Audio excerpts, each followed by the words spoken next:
The Qur'an recognizes two kinds of Christians. Oh yes, one part of the Qur'an, the Lord God has prohibited Muslims, prohibited us from maintaining friendship and being in alliance with Christians and Jews. You are prohibited. We ask, well, could he be talking about all Christians and all Jews? No, because there are many other verses of the Qur'an which will be in conflict with that. Well then, if he's not talking about all Christians and all Jews, when he gave the command, do not take Christians and Jews as your friends and allies, with which Christians is he talking about? And the verse continues to tell us the answer. It says, don't take such Christians and such Jews as your friends and allies who themselves are friends and allies of each other, indicating that the Qur'an is anticipating a reconciliation between one part of the Christian world and one part of the Jewish world, and the establishment of friendship and alliance, and the emergence of a Judeo-Christian alliance.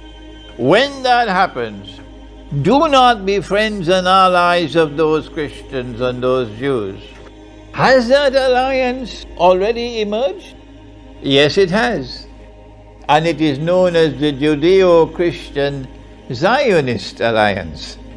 The Zionist movement was established in 1897 in the city of Basel in Switzerland.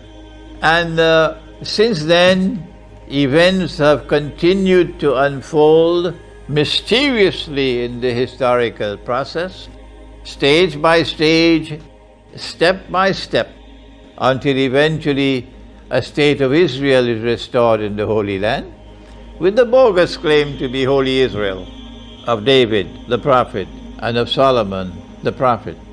If you turn to those Christians and those Jews with friendship and alliance, the Zionists, then the Lord God says you no longer belong to us, you belong to them. So then what's the position with Saudi Arabia, which has been a client state of the Judeo-Christian Zionist Alliance for so long? About 20 years ago, I made the mistake of saying that Saudi Arabia and Israel were sisters. Now, 20 years later, I realized I was mistaken. At that time, they were only cousins. Now they are sisters. What then do we say of Turkey, which is a member of NATO? What is the status of Turkey based on the Qur'an?